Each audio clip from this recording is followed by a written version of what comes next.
Hello, good morning students. Welcome to the video tutorial.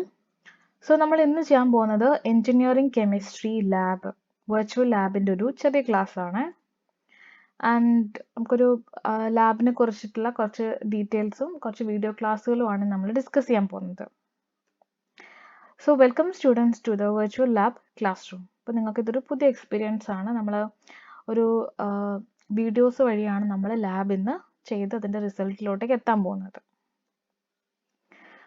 Okay, അപ്പം നമുക്ക് just നമ്മുടെ എങ്ങനെയാണ് നമ്മൾ ഏത് എക്സ്പെരിമെൻ്റ് ആണെന്ന് ചെയ്യുന്നത് നമുക്ക് സ്റ്റാർട്ട് ചെയ്യാം. എക്സ്പെരിമെൻറ്റ് നമ്പർ 1,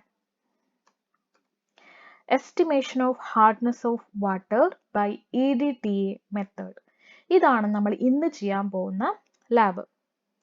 ഓക്കെ, അപ്പം നമുക്ക് before we are going to the experiment നമുക്ക് കുറച്ച് കാര്യങ്ങൾ അറിയാനുണ്ട്. What is hardness? എന്താണ് ഹാർഡ്നെസ് എന്ന് പറയുന്നത്? ഹാർഡ്നെസ് എന്ന് പറയുന്നത് actually amount of dissolved salts of calcium and magnesium. അപ്പോൾ കാൽഷ്യത്തിൻ്റെയും മഗ്നീഷ്യത്തിൻ്റെയും പ്രസൻസ് ആണ് ഹാർഡ് വാട്ടർ എന്ന് പറയുന്ന ഒരു കോൺസെപ്റ്റിലേക്കോട്ട് നമ്മളെ നയിക്കുന്നത്. ആക്ച്വലി നമ്മൾ നോർമൽ വാട്ടർ എടുത്തു കഴിഞ്ഞാൽ അതിൻ്റെ കൺസിസ്റ്റൻസി എന്ന് പറയുന്നത് H2O നമ്മൾ പറയുന്ന ഒരു രീതിയിലാണ് പോകുന്നത്. പക്ഷെ നമ്മളൊരു ഹാർഡ് വാട്ടർ എടുക്കുമ്പോൾ ഹാർഡ് വാട്ടറിലെ മെയിൻ ആയിട്ടുള്ള കോൺസ്റ്റിറ്റ്യുവൻസ് എന്ന് പറയുന്നത് കാൽഷ്യം ആൻഡ് മഗ്നീഷ്യം അയോൺസ് ആണ്. അപ്പോൾ ഇങ്ങനെ calcium and magnesium ions dissolve ചെയ്തിട്ടാണ് ഹാർഡ് വാട്ടർ ഉണ്ടാവുന്നത്. അപ്പോൾ അത് നമ്മുടെ നോർമൽ വാട്ടറിനെ കമ്പയർ ചെയ്യുമ്പോൾ എക്സ്ട്രീംലി ഡിഫറെൻറ്റ് പ്രോപ്പർട്ടീസ് ആണ് ഉണ്ടാവുക. അപ്പോൾ ഇതാണ് ഹാർഡ്നെസ് എന്ന് പറയുന്നത്. Water hardness is the amount of dissolved calcium and magnesium in the water. And ഒരു കാര്യം കൂടി നമ്മളിവിടെ മെൻഷൻ ചെയ്യുന്നു. ഹാർഡ് വാട്ടർ എന്ന് പറഞ്ഞു കഴിഞ്ഞാൽ മിനറൽ കണ്ടന്റ് വളരെ ഹൈ ആയിട്ടുള്ള ഒരു സോൾവെന്റ് ആണ്. ആൻഡ് മെയിൻലി ലാർജ്ലി എന്താണ് കാൽഷ്യം ആൻഡ് മഗ്നീഷ്യം ആണ് നമ്മൾ ഓർത്ത് വെക്കുക. ആൻഡ് ഹാർഡ്നെസ്സിന്റെ കാര്യം എടുത്തു കഴിഞ്ഞാൽ നമുക്കറിയാം, നമുക്ക് നോർമലി നമ്മൾ ചെയ്യുന്ന കുറച്ച് കാര്യങ്ങളാണ്. ഒരു സോപ്പ് സൊല്യൂഷൻ ആയിട്ടുള്ള ഒരു വാട്ടറിന്റെ റിയാക്ഷൻ, നോർമൽ വാട്ടറിന്റെ റിയാക്ഷൻ. നോർമലി നമുക്കറിയാം സോപ്പും വാട്ടറും റിയാക്ട് ചെയ്യുമ്പോൾ അവിടെ ലാദേഴ്സ് പ്രൊഡ്യൂസ് ചെയ്യും, അറിയാലോ അല്ലെ? ലാദർ പ്രൊഡ്യൂസ് ചെയ്യും. പക്ഷേ നിങ്ങളൊരു ഹാർഡ് വാട്ടർ യൂസ് ചെയ്തിട്ടാണ് ഈ ഒരു പ്രോസസ്സ്, ഒരു സോപ്പ് നിങ്ങൾ ഡിസോൾവ് ചെയ്യാൻ നോക്കുന്നതെങ്കിൽ water does not produce easy and ready lather with soap solution and instead they form a white scum. ഇതാണ് വൈറ്റ് സ്കം, ഒരു വൈറ്റ് പ്രസിപ്പിറ്റേറ്റ് ഫോം ചെയ്യും. അങ്ങനെയുള്ള സോൾവെന്റിനെയാണ് നമ്മൾ ഹാർഡ് വാട്ടർ എന്ന് പറയുന്നത്. അപ്പം നമ്മൾ നോർമലി എക്സ്പെക്ട് ചെയ്യുന്നത് ലാദേഴ്സ് പ്രൊഡ്യൂസ് ചെയ്യുന്നതാണ്, അത് നോർമൽ വാട്ടറിന്റെ കേസ്. പക്ഷെ ഹാർഡ് വാട്ടർ ലാദേഴ്സ് പ്രൊഡ്യൂസ് ചെയ്യില്ല. അത് ഏറ്റവും സിമ്പിൾ ആയിട്ട് ഹാർഡ് വാട്ടറിനെ ഐഡന്റിഫൈ ചെയ്യാനുള്ള ഒരു മെത്തേഡാണ്. അത് ഒരു പ്രസിപ്പിറ്റേറ്റ്സ് ആണ് ഫോം ചെയ്യുന്നത്. സോ നമ്മുടെ EDTA മെത്തേഡ് വഴിയാണ് ഹാർഡ്നെസ് മെഷർ ചെയ്യുന്നതെന്ന് പറഞ്ഞു. അപ്പോൾ നമുക്ക് EDTA മെത്തേഡ് എന്താണെന്ന് നമുക്കറിയണം. EDTA എന്ന് പറയുന്നത് എത്തിലീൻ ഡൈ അമീൻ ടെട്രാ അസറ്റിക് ആസിഡ് ആണ്. അത് നമുക്കറിയാം, നമ്മൾ പഠിച്ചിട്ടുണ്ട്. ആൻഡ് നമ്മൾ നോർമലി ഒരു വാട്ടർ എടുത്തിട്ട് അതിൽ EDTA ഡിസോൾവ് ചെയ്യാന്നൊക്കെ പറയുന്നത് ഭയങ്കര ഡിഫിക്കൽട്ടാണ്. സോ അതിനു വേണ്ടി നമ്മൾ ഇതിൻ്റെ ഡൈസോഡിയം സാൾട്ട് ആണ് പ്രിഫർ ചെയ്യുന്നത്. ഡൈസോഡിയം സാൾട്ട് ഈസിലി ആയിട്ടും കംപ്ലീറ്റ് ആയിട്ടും വാട്ടറിൽ ഡിസോൾവ് ചെയ്യും. ആൻഡ് ഇതൊരു ഹെക്സാഡെൻഡേറ്റ് ലിഗാൻഡ് ആണ്. 6 ഡോണർ പൊസിഷൻസ് നമുക്ക് EDTA കാണാൻ പറ്റും. അപ്പോൾ ഇത് മെറ്റലുമായിട്ട് കമ്പൈൻ ചെയ്തിട്ട് ഒരു സ്റ്റേബിൾ കോംപ്ലക്സ് ഫോം ചെയ്യും. മെറ്റലും അതേപോലെ EDTA കമ്പൈൻ ചെയ്തിട്ടൊരു സ്റ്റേബിൾ കീലേറ്റ് കോംപ്ലക്സ് ഫോം ചെയ്യും. കീലേറ്റ് കോംപ്ലക്സ് എന്ന് പറഞ്ഞൊരു റിംഗ് കോമ്പൗണ്ട് പോലത്തെ ഒരു കോംപ്ലക്സ് ഫോം ചെയ്യും. അപ്പോൾ അതുകൊണ്ടാണ് ഇതിൻ്റെ കോംപ്ലക്സ് സ്ട്രക്ചർ ഫോം ചെയ്യുന്നത് കൊണ്ടാണ് നമ്മൾ ഇതിനെ കോംപ്ലക്സോമെട്രിക് ടൈട്രേഷൻ എന്ന് പറയുന്നത്. ഓക്കെ, നമുക്ക് ഇതിൻ്റെ സ്ട്രക്ചർ നോക്കാം. നമുക്കൊരു EDTA സ്ട്രക്ചർ എടുത്തു കഴിഞ്ഞാൽ ഇങ്ങനെ ഒരു സ്ട്രക്ചറാണ് ഉള്ളത്. NCH2CH2 എന്ന് പറയുന്നൊരു മിഡിൽ ആയിട്ട് നമുക്ക് കാണാൻ പറ്റും. ആൻഡ് എല്ലാ ടെർമിനലിലും CH2COH റിപ്പീറ്റ് ചെയ്യുന്നതായിട്ടും കാണാൻ പറ്റും. അപ്പോൾ നിങ്ങൾക്ക് ഇവിടെ 6 ഡോണർ പൊസിഷൻസ് കാണാൻ പറ്റും. അവിടെയാണ് അതൊക്കെ റീപ്ലേസ് ചെയ്യാൻ പറ്റുന്ന ഗ്രൂപ്പുകളാണ്, അല്ലെ ആറ്റമാണ്. അതിനെ റീപ്ലേസ് ചെയ്തിട്ടാണ് EDTA മെറ്റലൊക്കെ ആയിട്ട് ബോണ്ട് ചെയ്യുന്നത്. ലിഗാൻഡും മെറ്റലുമായിട്ടുള്ള ബോണ്ട് ഫോർമേഷൻ നടക്കുന്നത്. നെക്സ്റ്റ് നമ്മൾ നോക്കാൻ പോകുന്നത് ഈ ഒരു മെറ്റൽ EDTA കോംപ്ലക്സ് എങ്ങനെയാണ് മെറ്റലും ആയിട്ടുള്ള ഒരു കോമ്പിനേഷൻ വരുന്നത്. അപ്പോൾ നമുക്ക് ഈ ഫിഗർ നോക്കിക്കഴിഞ്ഞാൽ മനസ്സിലാവും, ഈ സെയിം EDTA തന്നെയാണ് ഇവിടെ വരച്ചിട്ടുള്ളത്. ആൻഡ് നമ്മൾ അതൊരു ലൈൻസ് വെച്ചിട്ട് റെപ്രസെൻറ്റ് ചെയ്തു എന്ന് മാത്രമേ ഉള്ളൂ. ബോണ്ടുകൾ അല്ലെങ്കിൽ ഗ്രൂപ്പുകൾ അങ്ങനെ കാണിച്ചിട്ടില്ല. അപ്പോൾ ഇവിടെ സെൻറ്ററിൽ കാൽഷ്യം ഉണ്ട്, കാൽഷ്യം മെറ്റലാണ്. അപ്പോൾ കാൽഷ്യം ആയിട്ട് ഒരു EDTA എങ്ങനെ ബോണ്ട് ചെയ്യുന്നു എന്നാണ് കാണിച്ചിട്ടുള്ളത്. അപ്പോൾ 6 ബോണ്ട് നിങ്ങൾക്ക് കാണാൻ പറ്റും. 1 2 3 4 5 6. അപ്പോൾ ഇത് ഏതൊക്കെയാണ് ബോണ്ട് ചെയ്യുന്നത്? ഇവിടെ ഈ 2 N എന്നൊരു ബോണ്ട് പോവും, 1 2, പിന്നെ എല്ലാ ടെർമിനലിൽ നിന്നും ബോണ്ട് പോകും. അത് ഞാൻ പറഞ്ഞ റീപ്ലേസ് ചെയ്യാൻ പറ്റുന്ന ഹൈഡ്രജൻ ആണ് ഇതൊക്കെ. അപ്പോൾ ഇതൊക്കെ റീപ്ലേസ് ചെയ്തിട്ട് ഇവിടെ ഈ ബോണ്ടുകളൊക്കെ എങ്ങോട്ടേക്ക് പോകും? മെറ്റലുമായിട്ട് കമ്പൈൻ ചെയ്തിട്ട് ഒരു കിലൈറ്റ് കോംപ്ലക്സ്. ഇവിടെ നിങ്ങൾക്ക് ഒരു റിംഗ്, ഒരു കേജ് ലൈക്ക് സ്ട്രക്ചർ പോലെയാണ് ഇത് കാണുന്നത്. അതുകൊണ്ടാണ് ഇതൊരു കിലൈറ്റ് കോംപ്ലക്സ് അല്ലെങ്കിൽ കോംപ്ലക്സോമെട്രിക് ടൈട്രേഷൻ എന്ന് നമ്മൾ വിളിക്കുന്നത്. ഓക്കെ, ഇനി നമുക്ക് നമ്മുടെ മെയിൻ ആയിട്ടുള്ള എക്സ്പെരിമെന്റിലോട്ട് വരാം. അപ്പോൾ ഇത്രയും നമ്മൾ പറഞ്ഞത് ഇതിന്റെ ഒരു ജസ്റ്റ് ഒരു ഇൻട്രൊഡക്ഷൻ മാത്രമാണ് നമ്മുടെ എക്സ്പെരിമെന്റിന്റെ. നമ്മുടെ ലാസ്റ്റ് മോഡ്യൂളായ വാട്ടർ ടെക്നോളജിയിൽ ഈ ഒരു കാര്യം കംപ്ലീറ്റ് ആയിട്ട് പറയുന്നുണ്ട്. നിങ്ങൾക്ക് കൂടുതൽ ആ ചാപ്റ്റർ റെഫർ ചെയ്യാവുന്നതാണ്. നെക്സ്റ്റ് നമ്മൾ പറയാൻ പോകുന്ന എസ്റ്റിമേഷൻ ഓഫ് ഹാർഡ്നെസ് എന്ന് പറഞ്ഞാൽ നമ്മൾ ലാബിൽ ചെയ്യുന്ന എക്സ്പെരിമെന്റിന്റെ കാര്യങ്ങളാണ്. നമ്മുടെ എയിം എന്ന് പറയുന്നത് to determine the total hardness of water using standard EDTA solution. അപ്പോൾ ഈ ഒരു എയിം ശ്രദ്ധിക്കുക. നമ്മളോട് പറഞ്ഞിട്ടുള്ളത് വാട്ടറിന്റെ ഹാർഡ്നെസ് മെഷർ ചെയ്യാനാണ്. നമ്മളിവിടെ യൂസ് ചെയ്യുന്നത് സ്റ്റാൻഡേർഡ് EDTA ആണെന്ന് ഓർക്കണം. നോർമൽ EDTA അല്ലെങ്കിൽ ഒരു പ്ലെയിൻ EDTA ഒന്നും പറഞ്ഞിട്ടില്ല, സ്റ്റാൻഡേർഡ് EDTA എന്ന് അവരെടുത്ത് പറഞ്ഞിട്ടുണ്ട്. സോ അതുകൊണ്ട് തന്നെ സ്റ്റാൻഡർഡൈസ് ചെയ്തിട്ടുള്ള EDTA ആണ് നമ്മൾ യൂസ് ചെയ്യുന്നത്. അതെന്താണെന്ന് നമുക്ക് നോക്കാം. ആക്ച്വലി ഇത് സ്റ്റാർട്ട് ചെയ്യുന്നതിന്റെ മുന്നേ നമ്മൾ ആദ്യം ചെയ്യേണ്ട ഒരു സ്റ്റെപ്പ് എന്ന് പറയുന്നത് ഒരു standard hard water solution prepare ചെയ്യുക എന്നുള്ളതാണ്. Preparation of standard hard water through weighing of calcium carbonate or magnesium sulphate. ഏതെങ്കിലും ഒരു കോമ്പൗണ്ട് എടുത്ത് വേ ചെയ്തിട്ട് നമ്മൾ നോർമലി 1 ലിറ്ററിലോ അല്ലെ 100 ml വാട്ടർ നമ്മൾ റിക്വയർമെന്റിനെ ബേസ് ചെയ്തിട്ട് നമ്മൾ സൊല്യൂഷൻ പ്രിപ്പയർ ചെയ്യണം. അത് സാമ്പിൾ വാട്ടറിന്റെ സൊല്യൂഷൻ ആണ്, നമ്മുടെ കയ്യിലിരിക്കുന്ന ഹാർഡ് വാട്ടറിന്റെ സൊല്യൂഷൻ ആണ്. അപ്പോൾ നമ്മളിവിടെ വേ ചെയ്തെടുക്കുന്നത് കൊണ്ട് തന്നെ നമുക്ക് ഇതിനെ പ്രൈമറി സ്റ്റാൻഡേർഡ് എന്ന് പറയാം. അപ്പോൾ ഇത് നമ്മൾ എന്ത് ചെയ്യണം? ഇവിടെ ഒരു സ്റ്റാൻഡേർഡ് ഹാർഡ് വാട്ടറിന്റെ സൊല്യൂഷൻ നമ്മൾ ആദ്യം ഉണ്ടാക്കണം. അടുത്ത് നമ്മൾ ചെയ്യേണ്ട step standardisation of EDTA with titration of standard hard water. ഇവിടെ നമ്മൾ പ്രിപ്പയർ ചെയ്ത സ്റ്റാൻഡേർഡ് ഹാർഡ് വാട്ടറും നമ്മുടെ കയ്യിൽ നമ്മളെ നോർമൽ വെയിറ്റ് എടുത്തൊക്കെ പ്രിപ്പയർ ചെയ്തിട്ടുള്ള EDTA സൊല്യൂഷനുമായിട്ട് ടൈട്രേറ്റ് ചെയ്യാം. എന്നിട്ട് ആ ടൈട്രേഷൻ വഴി നമുക്ക് M1V1 = M2V2 എന്ന് പറയുന്ന നോർമൽ ഇക്വേഷൻ യൂസ് ചെയ്തിട്ട് EDTA മൊളാരിറ്റി കണ്ടുപിടിക്കണം. അതാണ് സ്റ്റാൻഡർഡൈസേഷൻ ഓഫ് EDTA എന്ന് പറയുന്നത്. അപ്പോൾ നമുക്ക് ആ ഒരു സ്റ്റെപ്പിൽ നിന്ന് നമുക്ക് മൊളാരിറ്റി ഓഫ് EDTA M2 കിട്ടും. ഇത് നമ്മൾ ചെയ്യുന്നില്ല ലാബിൽ. ഓക്കെ, നമ്മൾ ഓൾറെഡി നിങ്ങൾ ടീച്ചേഴ്സ് ചെയ്തിട്ടുണ്ടാവും. അപ്പോൾ ഒരു വാല്യൂ ഓൾറെഡി ഉണ്ടാവും. M2 എന്ന് പറയുന്ന വാല്യൂ ഓൾറെഡി അവിടെ ഗിവൺ ആണ്. നമുക്കൊരു M2 മതി. ഒരു പിന്നെയും എല്ലാ ടൈട്രേഷനിലും നമ്മളിത് റിപ്പീറ്റ് ചെയ്യണം എന്നില്ല. കാരണം നമുക്ക് ലാബിൽ ഇത്രയും കാര്യങ്ങളെ ആവശ്യമുള്ളൂ. എസ്റ്റിമേഷൻ മാത്രം നമ്മൾ കോൺസെൻട്രേറ്റ് ചെയ്താൽ മതി. അപ്പോൾ ഇനീഷ്യലി 2 സ്റ്റെപ്പുകൾ ഇതിൻ്റെ മുന്നിലുണ്ട് എന്ന് ആലോചിക്കുക. Preparation of hard water, standard hard വാട്ടറും സ്റ്റാൻഡർഡൈസേഷൻ ഓഫ് EDTA. അവിടെ നിന്ന് നമുക്ക് M2 എന്ന് പറയുന്ന ഒരു ഡീറ്റെയിൽസ്, ഒരു വാല്യൂ കിട്ടുന്നുണ്ട്. ആൻഡ് നമ്മുടെ കാര്യത്തിലോട്ട് വരാം. എസ്റ്റിമേഷൻ ഓഫ് ഹാർഡ്നെസിന്റെ principle.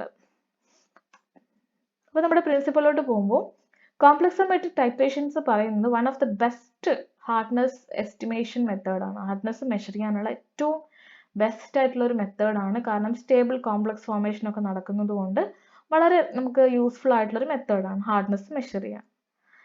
And quick and complete one-step interaction of polydentate ligand, that means EDTA, with metal ions to yield stable complex is the basis of this complexometric titration. ഒരു stable complex ഉണ്ടാകുന്നു എന്നുള്ളത് തന്നെയാണ് ഇതിന്റെ advantage ഈ ഒരു മെത്തേഡിൻ്റെ. നമ്മളിവിടെ use ചെയ്യുന്ന indicator, അപ്പോൾ ഏതൊരു ടൈട്രേഷനിൽ നമ്മൾ ഇൻഡിക്കേറ്റേഴ്സ് യൂസ് ചെയ്യും. നമ്മളിവിടെ യൂസ് ചെയ്യുന്ന മെറ്റൽ അയോൺ ഇൻഡിക്കേറ്റർ എന്ന് പറയുന്നത് എറിയോക്രോം ബ്ലാക്ക് ടീ ആണ്. EBT എന്ന് പറയും, എറിയോക്രോം ബ്ലാക്ക് ടീ. അതാണ് നമ്മൾ ആഡ് ചെയ്യുന്നത്. അപ്പോൾ നമ്മൾ ഹാർഡ് വാട്ടർ അറൗണ്ട് pH 10, ഈ pH 10 ഹാർഡ് വാട്ടറിലോട്ടാണ് നമ്മൾ നമ്മുടെ ഇൻഡിക്കേറ്റർ ആഡ് ചെയ്യേണ്ടത്. ഈ pH എങ്ങനെ മെയിൻറ്റെയിൻ ചെയ്യുന്നതെന്ന് ചോദിച്ചാൽ നമുക്കറിയാം, pH മെയിൻറ്റെയിൻ ചെയ്യാൻ നമ്മൾ യൂസ് ചെയ്യുന്ന സൊല്യൂഷൻ ആണ് ബഫർ നമ്മൾ ആഡ് ചെയ്തിട്ടുണ്ടാവും. അപ്പോൾ അങ്ങനെ pH മെയിൻറ്റെയിൻ ചെയ്യും. ഇപ്പോൾ ഈ ഒരു pH 10 എന്ന് പറയുന്ന വാല്യൂ എപ്പോഴും ഓർക്കണം, അത് വളരെ ഇമ്പോർട്ടൻ്റ് ആണ്. ഈ ഒരു pH മാത്രമേ ഈ ഒരു കോംപ്ലക്സ് ഫോർമേഷൻ നടക്കുള്ളൂ എന്ന് ആലോചിക്കുക. ഇത് സ്ട്രക്ചർ ഓഫ് EBT ആണ്. നമുക്ക് തിയറി എക്സാംസിനൊക്കെ ഈ ഒരു EBTന്റെ സ്ട്രക്ചർ ആവശ്യമാണ്. സോ അത് നമ്മൾ ജസ്റ്റ് ആ സ്ട്രക്ചർ നമ്മൾ നോട്ട് ചെയ്ത് വെക്കുന്നത് നല്ലതായിരിക്കും. നമ്മൾ പ്രിൻസിപ്പിളിലോട്ട് വരുമ്പോൾ കുറച്ചുകൂടി ഡീറ്റെയിൽ ആയിട്ട് ഇതിന്റെ ഇക്വേഷൻ വൈസ് ഒന്ന് നോക്കാം. മെറ്റൽ അയോൺ ഇൻഡിക്കേറ്റർ, അതായത് നമ്മൾ ഇപ്പോൾ പറഞ്ഞിട്ടുള്ള EBT പ്ലസ് ഹാർഡ് വാട്ടർ, ഇതാണ് നമ്മൾ ഇനീഷ്യലി ആഡ് ചെയ്യുന്ന റിയേജൻസ്. അപ്പോൾ ഇത് രണ്ടും ആഡ് ചെയ്ത് കഴിഞ്ഞാൽ ഹാർഡ് വാട്ടർ എന്ന് പറഞ്ഞാൽ മെറ്റൽ അയോൺ, നമുക്ക് ഇനീഷ്യലി ഒരു വൈൻ റെഡ് കളർ കോംപ്ലക്സ് കിട്ടും. നമ്മുടെ കയ്യിലുള്ള കോണിക്ക ഫ്ലാസ്കിൽ ഒരു വൈൻ റെഡ് കളർ കോംപ്ലക്സ് കിട്ടും. ഓക്കെ, അതിൻ്റെ റിയാക്ഷനാണ് ഞാനിവിടെ എഴുതിയിട്ടുള്ളത്. ഇതൊരു പ്രിൻസിപ്പൽ റിയാക്ഷൻ ആണ്, വളരെ ഇമ്പോർട്ടൻ്റ് ആണ്, നമുക്ക് തിയറിയിലും ഇമ്പോർട്ടൻ്റ് ആണ്, ലാബിലും ഇമ്പോർട്ടൻ്റ് ആണ്. That means calcium or magnesium, രണ്ട് ഓപ്ഷൻസ് ഉണ്ട്, രണ്ടും ഞാൻ എഴുതിയിട്ടുണ്ട്, ഏതും ആവാം. അത് EBT ആയിട്ട് കമ്പൈൻ ചെയ്യുമ്പോൾ, അതായത് മെറ്റൽ അയോൺ ഇൻഡിക്കേറ്റർ ആയിട്ടുള്ള EBT ആയിട്ട് കമ്പൈൻ ചെയ്യുമ്പോൾ നമുക്ക് കിട്ടുന്ന കോംപ്ലക്സ് ആണ് മെറ്റൽ EBT കോംപ്ലക്സ്. ഒന്നെങ്കിൽ കാൽഷ്യം കമ്പൈൻ വിത്ത് EBT അല്ലെങ്കിൽ Mg കമ്പൈൻ വിത്ത് EBT, ഏതെങ്കിലും ഒരു പോസിബിലിറ്റി. ഇപ്പോൾ രണ്ടും കൂടെ എഴുതിയതാണേ. അപ്പോൾ ഇവിടെ നമുക്ക് കിട്ടുന്ന ഈ കോംപ്ലക്സിന്റെ കളർ എന്താണ്? വൈൻ റെഡ് കളർഡ് കോംപ്ലക്സ് ആണ്. ഇത് അൺസ്റ്റേബിൾ ആയിട്ടുള്ള ഒരു കോംപ്ലക്സ് ആണെന്ന് ആലോചിക്കുക. Metal EBT complex highly unstable ആണ്. അപ്പോൾ നമ്മുടെ കയ്യിലുള്ള കോണിക്കൽ ഫ്ലാസ്കിലുള്ള കോംപ്ലക്സ് ഇപ്പോൾ ഏതാണ്? മെറ്റൽ EBT കോംപ്ലക്സ് ആണ്. ഇനി നമ്മൾ ടൈട്രേഷൻ സ്റ്റാർട്ട് ചെയ്തെന്ന് വിചാരിക്കാം. When this winded colored solution is titrated against EDTA, the unstable metal EBT complex is replaced by EDTA to form a stable metal EDTA complex. വളരെ simple ആയിട്ടുള്ള reaction ആണിത്. N പോയിന്റിൽ colour change wine red to blue കിട്ടും. അതാണ് ഇതിൻ്റെ ഒരു indication. And ഈ blue colour എന്ന് പറയുന്നത് ഇൻഡിക്കേറ്ററിന്റെ കളറാണ്. നമുക്ക് റിയാക്ഷൻ പഠിക്കുമ്പോൾ മനസ്സിലാവും. ഇത് നെക്സ്റ്റ് റിയാക്ഷൻ ആണ്. അതായത് നമ്മുടെ കയ്യിൽ ഇപ്പോൾ നമ്മുടെ കോണിക്കൽ ഫ്ലാസ്കിൽ ഞാൻ പറഞ്ഞു മെറ്റൽ EBT കോംപ്ലക്സ് ഉണ്ട്. നമ്മളത് ടൈട്രേഷൻ സ്റ്റാർട്ട് ചെയ്യുന്നു EDT ആയിട്ട്. അപ്പോൾ അവിടെ നടക്കുന്ന പ്രോസസ്സ് എന്താണ്? ടൈട്രേഷൻ ഇങ്ങനെ ചെയ്തുകൊണ്ടിരിക്കുമ്പോൾ നമ്മുടെ കയ്യിലുള്ള മെറ്റലും EDTയും കമ്പൈൻ ചെയ്തിട്ട് മെറ്റൽ EDTA കോംപ്ലക്സ് ഇങ്ങനെ ഫോം ചെയ്തുകൊണ്ടിരിക്കും. പക്ഷെ നമുക്ക് ഇനീഷ്യലി കളർ ചേഞ്ച് കിട്ടില്ല. കാരണം അവിടെ കളർ ചേഞ്ച് ഉണ്ടാവാനുള്ള റീസൺ എന്താണ്? അതാണ് ഞാൻ പറഞ്ഞു വരുന്നത്. സോ ഇനീഷ്യലി നമുക്ക് കളർ ചേഞ്ച് ഒന്നും കിട്ടില്ല, കാരണം മെറ്റലും EDTയും കോംപ്ലക്സ് ഫോർമേഷൻ അവിടെ നടക്കുന്നുണ്ട്. നമ്മളിത് എപ്പോഴാണ് നോട്ടീസ് ചെയ്തതെന്ന് വെച്ച് കഴിഞ്ഞാൽ ബ്ലൂ കളർ വരുമ്പോഴാണ് നമുക്കത് മനസ്സിലാവുന്നത്. അതായത് ഒരു പെർട്ടിക്കുലർ പോയിന്റ് കഴിയുമ്പോഴത്തേക്ക് ഈ മെറ്റൽ EBT കോംപ്ലക്സിൻ്റെ അകത്തുള്ള മെറ്റൽ ഫ്രീ ആയിട്ട് കിടക്കുന്ന, അതായത് നമ്മുടെ കോണിക്കൽ ഫ്ലാസ്കിൽ ഫ്രീ ആയിട്ട് കിടക്കുന്ന മെറ്റൽ EBT അല്ലാതെ കിടക്കുന്ന മെറ്റലൊക്കെ EDT ആയിട്ട് കമ്പൈൻ ചെയ്തിട്ട് ഒരു പെർട്ടിക്കുലർ പോയിന്റ് കഴിയുമ്പോൾ ഈ മെറ്റൽ EBT കോംപ്ലക്സിന്റെ അകത്തുനിന്ന് ഈ ഒരു മെറ്റലിനെ EDT എടുക്കാൻ തുടങ്ങും. ഓക്കെ, മെറ്റൽ EBT കോംപ്ലക്സിൽ നിന്ന് മെറ്റലിനെ എടുക്കാൻ തുടങ്ങും. അപ്പോൾ നമുക്ക് ഫൈനലി എന്ത് കിട്ടും? ഈ കംപ്ലീറ്റ് ആയിട്ടുള്ള ഈ സ്റ്റേബിൾ കോംപ്ലക്സ് അവിടെ കിട്ടും, മെറ്റൽ EDTA കോംപ്ലക്സ് കിട്ടും. അപ്പോൾ ആര് ഫ്രീ ആവും? ഇവിടെ EBT ഫ്രീ ആവും. അങ്ങനെ ഫ്രീ ആയിട്ട് കിട്ടുന്ന EBTയുടെ കളറാണ് ബ്ലൂ കളർ. അപ്പോൾ നമുക്ക് പലപ്പോഴും തെറ്റിപ്പോകുന്ന ഒരു കാര്യമാണ്, നമ്മുടെ എൻഡ് പോയിന്റിൽ നമുക്ക് കിട്ടുന്ന ബ്ലൂ കളർ എന്ന് പറയുന്നത് മെറ്റൽ EDTA കോംപ്ലക്സിന്റെ കളറാണ് നമ്മൾ വിചാരിക്കും. പക്ഷെ അതിന്റെ കളറല്ല, നമുക്ക് ഫ്രീ ആയിട്ട് കിട്ടുന്ന EBTന്റെ കളറാണെന്ന് ആലോചിക്കുക. നമുക്ക് എക്സാമിന് ആവശ്യമുണ്ട് ഇത്. ഈ ഒരു പോയിന്റ് എപ്പോഴും ആലോചിക്കുക. നമുക്ക് എക്സ്പെരിമെന്റിലോട്ട് വരുമ്പോൾ കുറച്ചുകൂടി ഇത് ക്ലിയർ ആവും. നമുക്കിനി പ്രൊസീജിയറിലോട്ട് പോവാം. നമ്മളിവിടെ ചെയ്യുന്നത് 20 ml ഓഫ് ഗിവൺ സൊല്യൂഷന് പിപ്പറ്റ് ചെയ്യുകയാണ് ചെയ്യുന്നത് കോണിക്കൽ ഫ്ലാസ്കിലോട്ടേക്ക്. ഈ 20 ml എന്ന് പറയുന്നത് വാരിയൻ്റ് ആയിട്ട് നമുക്ക് പല വാരിയൻ്റ് ആയിട്ട് യൂസ് ചെയ്യാം കേട്ടോ. 20 ml തന്നെ വേണമെന്നില്ല. നിങ്ങളുടെ റിക്വയർമെന്റിനെ ബേസ് ചെയ്തിട്ട് എത്ര വേണമെങ്കിൽ നമുക്കിത് എടുക്കാം. 20, 30, 40, 50 ഒന്നും കുഴപ്പമില്ല. അപ്പം ഞാനിവിടെ 20 ml എടുത്തിട്ടാണ് ചെയ്യുന്നത്. അപ്പോൾ ഇതിൻ്റെ അകത്തോട്ടേക്ക് നെക്സ്റ്റ് നമ്മൾ ചെയ്യാൻ പോകുന്നത് ബേസിക് ബഫർ 5 ml ആഡ് ചെയ്യുക. ബേസിക് ബഫറായിട്ട് യൂസ് ചെയ്യുന്നത് അമോണിയം ക്ലോറൈഡ് അമോണിയം ഹൈഡ്രോക്സൈഡ് ബഫറാണ്. ഈ പേര് ആലോചിക്കുക. നെക്സ്റ്റ് ഇതിൻ്റെ അകത്തോട്ടേക്ക് 2-3 ഡ്രോപ്സ് എറിയോക്രോം ബ്ലാക്ക് ടീ നമ്മൾ ആഡ് ചെയ്യുക, ഇൻഡിക്കേറ്റർ ആഡ് ചെയ്യുക. ദെൻ നമുക്ക് ടൈട്രേഷൻ സ്റ്റാർട്ട് ചെയ്യുക. And colour of the solution turns wine red. അപ്പോൾ ഈ ഒരു സ്റ്റേജിൽ colour of the solution wine red ആയിരിക്കും. പിന്നെ കുറച്ച് കഴിയുമ്പോഴത്തേക്ക് നമ്മൾ എന്ത് ചെയ്യുക? ടൈട്രേഷൻ സ്റ്റാർട്ട് ചെയ്യുക. ടൈട്രേഷൻ സ്റ്റാർട്ട് ചെയ്ത് കഴിഞ്ഞാൽ സ്റ്റാൻഡേർഡ് EDTA സൊല്യൂഷൻ ആയിട്ട് ആണ് നമ്മൾ ചെയ്യുന്നത്. എത്ര വരെ നമ്മൾ ചെയ്യണം? Until the colour change to wine red to blue. Colour change wine red to blue ആകുന്നത് വരെ നമ്മൾ ടൈട്രേഷൻ കണ്ടിന്യൂ ചെയ്യാം. ആ ടൈട്രേഷൻസ് റിപ്പീറ്റ് ചെയ്യുക കൺകോർഡൻറ്റ് വാല്യൂസ് കിട്ടുന്നത് വരെ. ഇത് നോർമലി നമ്മൾ എപ്പോഴും ഏത് ടൈട്രേഷൻ എടുത്തു കഴിഞ്ഞാലും നമ്മൾ ചെയ്യുന്ന കുറച്ച് സ്റ്റെപ്സുകളാണ്. റിയേജന്റ് ആഡ് ചെയ്യും, ഇൻഡിക്കേറ്റർ ആഡ് ചെയ്യും, ടൈട്രേഷൻ ചെയ്യും, എൻഡ് പോയിന്റ് കിട്ടും, റിപ്പീറ്റ് ചെയ്യും. അതുതന്നെയാണ് ഇവിടെയും ഫോളോ ചെയ്യുന്നത്. നമുക്ക് റിയേജൻസ് നോക്കാം. ആദ്യം നമ്മൾ ഹാർഡ് വാട്ടർ എടുത്തിട്ടുണ്ട്. നമ്മുടെ ലാബിൽ ഹാർഡ് വാട്ടർ നമ്മൾ ഓൾറെഡി വെയിറ്റ് എടുത്ത് പ്രിപ്പയർ ചെയ്ത ഹാർഡ് വാട്ടർ ആണ്. ഇതേപോലെ EDTയും വേ ചെയ്തിട്ട് പ്രിപ്പയർ ചെയ്ത സൊല്യൂഷൻ ആണ്. ബഫറും നമ്മൾ ഉണ്ടാക്കിയിട്ടുള്ളതാണ്. ആൻഡ് എറിയോക്രോം ബ്ലാക്ക് ടീ ഓൾറെഡി നമ്മുടെ ലാബിൽ അവൈലബിൾ ആണ്. അല്ലെങ്കിൽ നമ്മൾ EBT പൗഡർ ഉണ്ട്, അത് വെച്ച് മെത്തനോളിൽ മിക്സ് ചെയ്തിട്ട് നമുക്ക് EBT എറിയോക്രോം ബ്ലാക്ക് ടീ ഇൻഡിക്കേറ്റർ ഉണ്ടാക്കാം. ഇനി നമുക്ക് ഓരോ പ്രോസസ്സായിട്ട് നമുക്കിവിടെ നോക്കാം. എങ്ങനെയാണിത് ചെയ്യുന്നത് നമുക്ക് നോക്കാം. ഇനീഷ്യലി നമ്മൾ ചെയ്യുന്നത് റിയേജൻസിനൊക്കെ സെറ്റ് ചെയ്യുക. EDTA, hard water, buffer, EBT ഇങ്ങനെയുള്ള റിയേജൻസിനൊക്കെ നമ്മൾ പ്ലേസ് ചെയ്യുക. ആൻഡ് നമ്മളിവിടെ യൂസ് ചെയ്യുന്നത് വളരെ മിനിമൽ അപ്പാരറ്റസ് ആണ്. Conical flask, burette and pipette, ഇത്രയും കാര്യങ്ങൾ മാത്രമേ നമുക്ക് എക്സ്പെരിമെന്റിന് ആവശ്യമുള്ളൂ. ഓക്കെ, അപ്പോൾ നമുക്ക് ആ സ്റ്റെപ്പ് ക്ലിയർ ആണല്ലോ. അങ്ങനെയാണ് നമുക്ക് നെക്സ്റ്റ് സ്റ്റെപ്പിലോട്ട് പോവാം. ഈ ഒരു സ്റ്റേജ് നമ്മൾ ചെയ്യുന്നത് നമ്മൾ പറഞ്ഞ പോലെ 20 ml ഹാർഡ് വാട്ടറിനെ നമ്മൾ കെയർഫുൾ ആയിട്ട് പിപ്പറ്റ് ചെയ്യുക. പിപ്പറ്റ് ചെയ്യുമ്പോൾ നമ്മൾ വളരെ കെയർഫുൾ ആയിട്ട് ചെയ്യുക. ലോവർ മിനിസ്കസ് നോക്കിയിട്ട് ചെയ്യണം, ബിക്കോസ് കളർലെസ് ലിക്വിഡ് സോൾവെന്റ് ആണ്. അപ്പോൾ നമ്മൾ അത് നോക്കിയിട്ട് പിപ്പറ്റ് ചെയ്യാം. നെക്സ്റ്റ് സ്റ്റേജിൽ നമ്മൾ ഈ പിപ്പറ്റ് ചെയ്ത സൊല്യൂഷനെ കോണിക്കൽ ഫ്ലാസ്കിലോട്ടേക്ക് മാറ്റുക. അപ്പോൾ നമ്മൾ വളരെ ശ്രദ്ധിച്ച് തന്നെ അത് ചെയ്യണം. കംപ്ലീറ്റ് ആയിട്ട് ട്രാൻസ്ഫർ ചെയ്യാൻ ശ്രമിക്കുക കേട്ടോ. ഈ സൊല്യൂഷന്, പിപ്പറ്റിലുള്ള സൊല്യൂഷനെ കംപ്ലീറ്റ് ആയിട്ട് നമ്മൾ കോണിക്കൽ ഫ്ലാസ്കിലേക്ക് ട്രാൻസ്ഫർ ചെയ്യാം. ദെൻ നമ്മൾ ചെയ്യാൻ പോകുന്നത് 2 ml ബഫർ സൊല്യൂഷൻ എടുക്കുക. അത് നമ്മൾ മെഷറിംഗ് ജാർ യൂസ് ചെയ്തിട്ടാണ് 2 ml ബഫർ എടുക്കുന്നത്. ദെൻ നമ്മൾ അത് എന്ത് ചെയ്യുക, കോണിക്കൽ ഫ്ലാസ്കിൻ്റെ അകത്തോട്ടേക്ക് ബഫർ സൊല്യൂഷൻ ആഡ് ചെയ്യാം. അപ്പം ബഫർ സൊല്യൂഷൻ എപ്പോഴും ആദ്യം ആഡ് ചെയ്യാൻ ചെയ്യണം. ഒരിക്കലും നമ്മൾ അതിന് ശേഷം മാത്രമേ നമ്മൾ ഇൻഡിക്കേറ്റർ ആഡ് ചെയ്യാൻ പാടുള്ളൂ. ഈ ഒരു സ്റ്റേജ് നമ്മൾ ഒരിക്കലും മാറിപ്പോരുത്, റിവേഴ്സ് ആയി പോരുത്. ആദ്യം buffer, first you have to add buffer, then go to the indicator.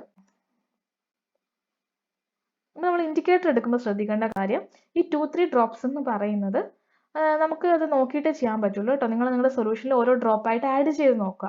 എന്നിട്ട് നിങ്ങൾ കളർ, ഒരു വൈൻ റെഡ് കളർ വരുന്നുണ്ടെങ്കിൽ മാത്രം അത് ചെയ്ത് 3 ഡ്രോപ്സ് ഒക്കെ എടുത്താൽ മതി. ചില കേസിൽ ഒരു 1 ഡ്രോപ്പ് കൊണ്ട് തന്നെ വൈൻ റെഡ് കളർ കിട്ടും. അധികം കളർ എടുക്കണ്ട. ഒരു 2-3 എന്ന് പറയുന്നത് തന്നെ വളരെ മാക്സിമം വാല്യൂ ആണ് ഡ്രോപ്പ്. അപ്പോൾ ഡ്രോപ്പർ യൂസ് ചെയ്തിട്ടാണ് നമ്മളിത് ചെയ്യേണ്ടത്. ദെൻ നമ്മളെ ബ്യൂററ്റ് ഒക്കെ ഒന്ന് സെറ്റ് ചെയ്യുക. ബ്യൂററ്റ് ഓൾറെഡി ഫില്ല് ചെയ്യുന്നതാണ് ഏറ്റവും നല്ലത് കേട്ടോ. സ്റ്റാർട്ടിങ്ങിൽ തന്നെ ബ്യൂററ്റ് നമ്മൾ ഫില്ല് ചെയ്ത് വെക്കുക. എന്നിട്ട് നമ്മൾ ടൈട്രേഷൻ ജസ്റ്റ് സ്റ്റാർട്ട് ചെയ്യാം. ടൈട്രേഷൻ നമ്മൾ സ്റ്റാർട്ട് ചെയ്യുമ്പോൾ നമ്മൾ ബ്യൂററ്റ് നമ്മൾ ഹോൾഡ് ചെയ്യുന്നതൊക്കെ വളരെ കെയർഫുൾ ആയിട്ട് ഈ രീതിയിൽ തന്നെ ഹോൾഡ് ചെയ്യുക. നമുക്കൊരു കൺട്രോൾ കിട്ടാൻ വേണ്ടിയിട്ടാണ് അത് ബ്യൂററ്റിൻ്റെ മുകളിൽ. അല്ലെങ്കിൽ പെട്ടെന്ന് തന്നെ ലിക്വിഡ് നമ്മുടെ സോൾവെൻറ്റ് പോയിട്ട് നമുക്കൊരു 1 ഡ്രോപ്പിലുള്ള ചേഞ്ച് കിട്ടില്ല. അപ്പോൾ നമ്മൾ കളർ ചേഞ്ച് കിട്ടുന്നത് വരെ ഈ പ്രോസസ്സ് കണ്ടിന്യൂ ചെയ്തുകൊണ്ടേയിരിക്കുക. കെയർഫുൾ ആയിട്ട് ചെയ്യുക. ഒരു ഡ്രോപ്പിലുള്ള കളർ ചേഞ്ച് ആണ് നമുക്ക് ആവശ്യമുള്ളത്. നമുക്ക് കിട്ടും, നമ്മൾ വളരെ കെയർഫുൾ ആയിട്ട് ചെയ്യുക. ഇനീഷ്യലി വളരെ സ്ലോ ആയിട്ട് ചെയ്താൽ മതി. നമ്മുടെ ഫസ്റ്റ് ടൈട്രേഷൻ ചെയ്യുമ്പോൾ എപ്പോഴും നമ്മൾ ശ്രദ്ധിക്കേണ്ടത് വളരെ സ്ലോ ആയിട്ട് മാത്രമേ നമ്മൾ ഫസ്റ്റ് ടൈട്രേഷൻ ചെയ്യാവുള്ളൂ. കാരണം നമുക്ക് വാല്യൂസിൻ്റെ കാര്യത്തിൽ ഒരു ഐഡിയ കിട്ടില്ല. അപ്പോൾ ഇത് കുറച്ച് കഴിയുമ്പോഴത്തേക്ക് നമുക്ക് കളർ ചേഞ്ച് പതുക്കെ വരാൻ തുടങ്ങി. നമുക്ക് കാണാൻ പറ്റിയൊരു ബ്ലൂ കളറിലോട്ട് ഇത് മാറിയിട്ടുണ്ട്. അത് കുറച്ചുകൂടി ക്ലിയർ ആവണമെങ്കിൽ ആ കോണിക്കൽ ഫ്ലാസ്ക് ജസ്റ്റ് ഒന്ന് ടേൺ ചെയ്ത് നോക്കിക്കഴിഞ്ഞാൽ നമുക്ക് ആ ബ്ലൂ കളർ ഇവിടെ കാണാൻ പറ്റും. ഓക്കെ, അപ്പോൾ ഇതാണ് നമ്മുടെ കളർ ചേഞ്ച്. വൈൻ റെഡ് കളറിന് ബ്ലൂ കളറായിട്ട് മാറി, ടൈട്രേറ്റഡ് വിത്ത് എന്താണ് EDTA. അപ്പോൾ നിങ്ങൾക്ക് നോക്കാൻ പറ്റും, ഇനീഷ്യലി അല്ല നമുക്കിത് കിട്ടുന്നത്, ഒരു പെർട്ടിക്കുലർ പോയിന്റ് ആണ്. ആ പെർട്ടിക്കുലർ പോയിന്റ് ആണ് നമ്മുടെ എൻ പോയിന്റ്. ആ പോയിന്റിലാണ് മെറ്റൽ EBT കോംപ്ലക്സിന്റെ അകത്തുള്ള മെറ്റലിനെ EDT എടുക്കാൻ തുടങ്ങുന്നത്. ഓക്കെ, അപ്പോൾ അവിടെ വെച്ചിട്ടാണ് ഈ ഫ്രീ ആവുന്ന ഇൻഡിക്കേറ്ററിന്റെ കളർ നമുക്ക് ബ്ലൂ കിട്ടുന്നത്.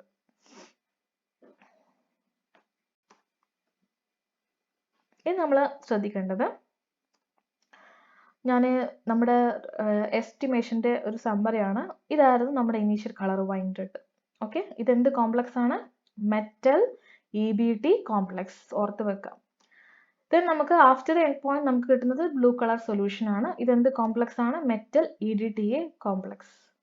ആൻഡ് മെറ്റൽ EDTA കോംപ്ലക്സ് ആണ്, പക്ഷെ ഇതിന്റെ കളർ കിട്ടാനുള്ള റീസൺ ആരാണ്? ഇൻഡിക്കേറ്റർ ആണ്, ഫ്രീ ആവുന്ന ഇൻഡിക്കേറ്റർ ആണ്. മെറ്റൽ EDTA കോംപ്ലക്സ് ഫോം ചെയ്തു എന്നുള്ള ഒരു ഇത് കാണിക്കാനാണ് ഇവിടെ കൊടുത്തിട്ടുള്ളത്. ആക്ച്വലി ഈ കളർ ആരാണ് ഇൻഡിക്കേറ്റ് ചെയ്യുന്നത്? കളർ ഇൻഡിക്കേറ്റ് ചെയ്യുന്നത് EBT-നെയാണ് ഇൻഡിക്കേറ്റ് ചെയ്യുന്നത്. ഫ്രീ ആയിട്ടുള്ള EBT-നെയാണ് ഇൻഡിക്കേറ്റ് ചെയ്യുന്നതെന്ന് ആലോചിക്കാം. കളർ ചേഞ്ചിന്റെ ജസ്റ്റ് ഒരു സമ്മറിയാണത്. Colour change wine red to blue, ഇതെപ്പോഴും ആലോചിച്ച് വെക്കുക. ഇനി നമ്മുടെ ഒബ്സർവേഷനിലോട്ട് പോകും. ഒബ്സർവേഷൻ ആൻഡ് കാൽക്കുലേഷൻ വളരെ ഇമ്പോർട്ടൻ്റ് ആണ്. ആദ്യം തന്നെ നമ്മൾ ടാബുലർ കോളം പ്രിപ്പയർ ചെയ്യുക. Sample hard water versus EDTA and we are using eriochrome black T as indicator. And ഇവിടെ നമ്മൾ ഫസ്റ്റ് കോളത്തിൽ വോളിയം ഓഫ് ഹാർഡ് വാട്ടർ നമ്മൾ എത്ര എടുത്തു, then burette reading initial and final. Then നമുക്ക് നോക്കിക്കഴിഞ്ഞാൽ വോളിയം ഓഫ് EDTA, ഫൈനലി കിട്ടിയ ആ EDTA വാല്യൂ നമ്മളൊന്ന് ആവറേജ് എടുത്തിട്ട് എഴുതുക. നമുക്ക് ഓരോ വാല്യൂ ആയിട്ട് നോക്കാം. ഫസ്റ്റ് നമ്മൾ 20 ml പിപ്പറ്റ് ചെയ്തു. നെക്സ്റ്റ് നമ്മൾ ചെയ്തത് 20 ml ആണ്. ഇനീഷ്യലി 0 ആയിരുന്നു ബ്യൂററ്റ് റീഡിങ്, ഇവിടെയും 0 ആണ്. ആൻഡ് ഫൈനൽ നമുക്ക് കിട്ടിയത് 7.8 ആണ്. അപ്പോൾ ആക്ച്വലി 7.8 എന്ന് പറയുന്നത് നമ്മൾ എടുക്കുന്ന ഈ ഒരു ഹാർഡ് വാട്ടറിനെ ബേസ് ചെയ്തിട്ടുള്ള വാല്യൂ ആണ്. ഇത് എത്ര അതായത് ഒരു 20 റേഞ്ചിൽ കിട്ടാം, 15+ റേഞ്ചിൽ കിട്ടാം. അതൊക്കെ നമ്മൾ എടുക്കുന്ന ഹാർഡ് വാട്ടറിനെ ബേസ് ചെയ്തിട്ടാണ്. സോ അത് നമ്മൾ റിപ്പീറ്റ് ചെയ്തു, കൺകോർഡൻ ചെയ്തു, ആൻഡ് ഫൈനലി ഈ കോളത്തിൽ ഇതിന്റെ ആവറേജ് എടുത്തിട്ട് ചെയ്തു. ഇത്രയാണ് ടാബുലാർ കോളം. ഇത് മനസ്സിലായല്ലോ. ഇനി കാൽക്കുലേഷനിലോട്ട് പോവാം. കാൽക്കുലേഷൻ ചെയ്യുമ്പോൾ ശ്രദ്ധിക്കേണ്ടത് volume of hard water V1 equal to 20 ml. നമ്മൾ എടുത്തിട്ടുള്ള ഹാർഡ് വാട്ടർ, നമ്മൾ പിപ്പറ്റ് ചെയ്തിട്ടുള്ള ഹാർഡ് വാട്ടർ എത്രയാണ്? 20 ml അല്ലേ? 20 ml ആണ്. Molarity of hard water, hard വാട്ടറിന്റെ മൊളാരിറ്റി നമുക്കറിയില്ല, നമ്മളത് ചെയ്തിട്ടില്ല. അതാണ് നമ്മൾ കണ്ടുപിടിക്കാൻ പോകുന്നത്. വോളിയം ഓഫ് EDTA, നമ്മളെ ബ്യൂററ്റിലുള്ള റീഡിങ് V2 7.8 ml. ഈ ഒരു V1 M1 എന്നൊക്കെ പറയുന്ന ഈ ഒരു റെപ്രസെൻറ്റേഷൻ വളരെ ഇമ്പോർട്ടൻ്റ് ആണ്. Next molarity of EDTA M2 equal to 0.025 molar. ഇതാണ് ഞാൻ പറഞ്ഞിട്ടുള്ളത്. നമുക്ക് ഇത് എവിടെ നിന്നാണ് കിട്ടുന്നത്? ഞാൻ ആദ്യം പറഞ്ഞിട്ടുണ്ട്, 2 സ്റ്റെപ്പുകൾ ഉണ്ട് നമ്മുടെ ഈ ഒരു എക്സ്പെരിമെന്റ് മുന്നേ. അവിടെ നിന്നാണ് ഈ സ്റ്റാൻഡർഡൈസേഷൻ ഓഫ് EDTA എന്ന് പറയുന്ന സ്റ്റെപ്പ്. അതും ഒരു നോർമൽ ടൈട്രേഷൻ തന്നെയാണ്, ഇതേപോലത്തെ ടൈട്രേഷൻ ആണ്. അപ്പോൾ അവിടെ നമ്മൾ ചെയ്തിട്ടാണ് നമുക്ക് ഈ ഒരു മൊളാരിറ്റി കിട്ടിയിട്ടുള്ളത്. ഓക്കെ, അത് നമ്മൾ ഇവിടെ യൂസ് ചെയ്യുന്നു. നമ്മളിവിടെ ഡയറക്റ്റ്ലി യൂസ് ചെയ്യുന്നു, കാരണം നമുക്കിവിടെ എസ്റ്റിമേഷൻ മാത്രം ചെയ്താൽ മതി. സോ M2 എന്ന് പറയുന്ന വാല്യൂ നമുക്ക് അവിടെ നിന്ന് ഓൾറെഡി കിട്ടിയിട്ടുണ്ട്. നിങ്ങളുടെ ടീച്ചേഴ്സ് നിങ്ങൾക്ക് ആ വാല്യൂ തരും. അപ്പോൾ നമ്മൾ ഈ ക്യാരിഡ് ഔട്ട് ചെയ്യുന്നത് ഈ ഒരു EDTA വേഴ്സസ് മെറ്റൽ അയോൺ എന്ന് പറയുന്ന റിയാക്ഷൻ ക്യാരിഡ് ഔട്ട് ചെയ്യുന്നത് 1:1 പ്രപ്പോർഷനിലാണ്. അതുകൊണ്ട് തന്നെ M1V1 ഈക്വൽ ടു M2V2 എന്ന് പറയുന്ന ഇക്വേഷനെ ബേസ് ചെയ്തിട്ടാണ് നമ്മുടെ എൻറ്റയർ കാൽക്കുലേഷൻ പോകുന്നത്. ആൻഡ് ഇവിടെ നമ്മൾ ആലോചിക്കേണ്ടത് M1V1 equal to M2V2, and ഈ M1V1 ഈക്വൽ ടു M2V2ൽ ഈ M1V1 എന്ന് പറയുന്ന പോർഷൻ ഹാർഡ് വാട്ടറും M2V2 എന്ന് പറയുന്ന പോർഷൻ EDTA ആണെന്നുള്ളത് ഒരിക്കലും മറന്നു പോകരുത്. അത് നമ്മൾ എവിടെയെങ്കിലും സൈഡിൽ അവിടെ നോട്ട് ചെയ്ത് വെക്കുക. നമുക്ക് തിയറിയിലും ഇത് ആവശ്യമുണ്ട് കേട്ടോ, ലാസ്റ്റ് മോഡ്യൂളിൽ. ആൻഡ് ഇവിടെ നോക്കിക്കഴിഞ്ഞാൽ M1 ഞാൻ എന്ത് ചെയ്തു, ജസ്റ്റ് റീഅറേഞ്ച് ചെയ്തു. M2V2 by V1 values substitute ചെയ്യുക. 0.025 ഇൻറ്റു 7.8 ബൈ 20 നമുക്ക് ചെയ്തപ്പോൾ ഇങ്ങനെ ഒരു വാല്യൂ കിട്ടി, 0.0975 മോളാർ. ഇതെന്താണ്? മൊളാരിറ്റി ഓഫ് ഹാർഡ് വാട്ടർ ആണ്. ആൻഡ് നമുക്ക് ടോട്ടൽ ഹാർഡ്നെസ് കാണാനുള്ള ഇക്വേഷൻസ് ഉണ്ട്. എന്താണ് ഇക്വേഷൻ? M1 ഇൻറ്റു 100 ഇൻറ്റു 1000, അതായത് മൊളാരിറ്റി ഇൻറ്റു 100 ഇൻറ്റു 1000. ഈ 100 എന്ന് പറയുന്നത് കാൽഷ്യം കാർബണേറ്റിന്റെ മോളിക്കുലാർ വെയിറ്റ് ആണ് ഇൻഡിക്കേറ്റ് ചെയ്യുന്നത്. 1000 എന്ന് പറയുന്നത് നമ്മൾ നോർമലി ഹാർഡ്നെസ് ചെയ്യുന്ന സമയത്ത് നമ്മൾ കാൽഷ്യം കാർബണേറ്റ് സൊല്യൂഷൻ ഒക്കെ ഉണ്ടാക്കുന്നത് 1 ലിറ്ററിലാണ്. ആ ഒരു 1 ലിറ്ററിനെ ബേസ് ചെയ്തിട്ടാണ് 1000 ml ബേസ് ചെയ്തിട്ടാണ് 1000 വരുന്നത്. അങ്ങനെയാണ് നമ്മൾ ഹാർഡ്നെസ് പൊതുവെ പ്രെഡിക്റ്റ് ചെയ്യുന്നത്. ഓക്കെ, ആൻഡ് ഇവിടെ നമ്മൾ വാല്യൂസ് കൊടുക്കുക. 0.0975 ഇൻറ്റു 100 ഇൻറ്റു 1000, 975 ppm നമുക്ക് കിട്ടും. 975 ppm. ppm എന്ന് പറയുന്നത് ഹാർഡ്നെസിന്റെ യൂണിറ്റ് ആണ്. ഹാർഡ്നെസ്സിന് ഒരുപാട് യൂണിറ്റുകൾ ഉണ്ട്, അതും നമ്മൾ പഠിച്ചിട്ടുണ്ടാവും വാട്ടർ കെമിസ്ട്രി എന്ന ചാപ്റ്ററിൽ. അല്ല, നിങ്ങൾ ഇനി പഠിക്കും വാട്ടർ കെമിസ്ട്രിയിൽ. ppm ഉണ്ട്, മില്ലിഗ്രാം പെർ ലിറ്റർ ഉണ്ട്. നിങ്ങൾക്ക് ppm ആണ് ഞാനിവിടെ കൊടുത്തിട്ടുള്ളത്. കൺവീനിയൻ്റ് ആയിട്ടുള്ള ppm or milligram per litre ഏതും യൂസ് ചെയ്യാം. ppm ആണ് ഞാനിവിടെ കൊടുത്തിട്ടുള്ളത്. അപ്പോൾ നമ്മുടെ റിസൾട്ട് എന്താണ്? നമ്മുടെ hardness of given water sample എന്ന് പറയുന്നത് 975 ppm. ഇതാണ് നമ്മുടെ എക്സ്പെരിമെന്റിന്റെ റിസൾട്ട്. അപ്പോൾ ഇവിടെ ഞാൻ കാണിച്ചിട്ടുള്ളത് ഹാർഡ്നെസ്സിന്റെ ഒരു ഇൻഡിക്കേഷൻ ആണ് കേട്ടോ. ഹാർഡ് വാട്ടർ യൂസ് ചെയ്ത് കഴിഞ്ഞാൽ നമ്മുടെ ഗ്ലാസ് ബോട്ടിലുകളും ഗ്ലാസ് ഒക്കെ ഇങ്ങനെ കളറൊക്കെ മാറി ഈ ഒരു ഫോമിലോട്ട് മാറുമെന്നാണ് ഇൻഡിക്കേറ്റ് ചെയ്തിട്ടുള്ളത്. ഇനി ഇത് കുറച്ച് നമ്മുടെ ഡെയിലി ലൈഫിൽ ഹാർഡ് വാട്ടർ പ്രോബ്ലംസ് ഇതൊക്കെ നമുക്ക് അറിയാൻ പറ്റും. ക്ലോഗിംഗ് എന്നൊക്കെ പറയുന്ന കുറേ പ്രോബ്ലംസ് ആണ് നമ്മുടെ വാട്ടർ പൈപ്പ് ലൈനുകൾക്കും പൈപ്പ് ലൈൻ സിസ്റ്റത്തിനൊക്കെ ഹാർഡ് വാട്ടർ ഒരുപാട് ഹാർംഫുൾ ആണ്. കണ്ടിന്യൂസ് ആയിട്ടുള്ള യൂസേജ് കൊണ്ട് ഇങ്ങനത്തെ പല ഇഷ്യൂസുകളും ഉണ്ടാവും. ഓക്കെ, നമുക്കിവിടെ വെർച്വൽ ലാബ് നമ്മുടെ ക്ലിയർ ആയെന്ന് വിചാരിക്കുന്നു. Thank you.